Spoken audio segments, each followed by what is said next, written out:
You've all heard about the drought in California. NASA made headlines in March when its scientists published a piece that said California had 1 year left of water in its reservoirs. Since then, things have been moving fast. In early April, Governor Jerry Brown called for reductions of 25% in urban water usage, the first mandatory reductions in the state's history. Fines began kicking in July. Also included in the announcement is a $1 billion water package for water infrastructure and aid. But how did we get to the point where no actions were taken until reports of only a year left of water? Well, California has had a long history of dealing with water issues. To populate the desert climates of Southern California and grow crops in the Central Valley, complex geoengineering has been necessary to transport water from the north to the south. 70% of the water for Southern California comes from the Sierra Nevada by way of aqueducts. Also, this water travels across the San Andreas fault line, so if a magnitude 7.8 earthquake occurred, it is likely most of the water supply would be cut off. The Central Valley, where most of California's agriculture happens, depends on federal systems of reservoirs and canals for much of its water. How did this happen? Why don't we live and farm where the water is? Farming used to take place a valley close to water systems and naturally fertile. Now, this place is known as Silicon Valley, and most of this farmland has been paved over.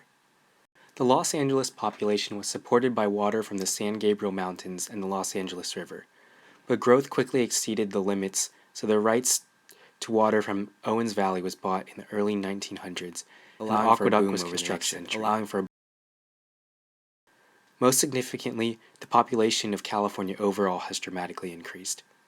The population in 1960 was less than 19 million residents. Today, this number is 38.8 million. Currently, 80% of California's surface water goes to agriculture. 12% is residential. Approximately 10% of the state's water goes to lawns. Of the $1 billion called for, $660 million goes to shore up flood protection, and $267 million goes to water recycling, new wells, and wastewater treatment. So what do we need to do? First, we need to increase efficiency. Much of our water infrastructure is aging, and leaks lead to large losses of water. We also can install better appliances that are more efficient, especially in newer homes. 2. We need to change how we cycle water. Currently, water that goes out of our homes is treated until it is safe and then released into the ocean where we wait for it to return as rain.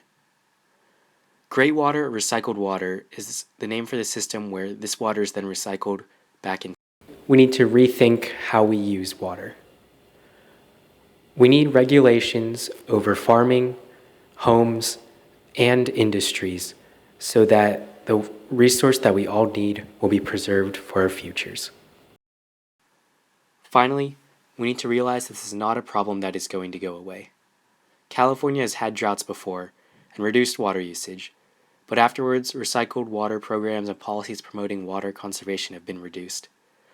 Look around the world. Extreme weather is happening everywhere with increasing frequency. Ocean acidification is happening quickly and dramatically.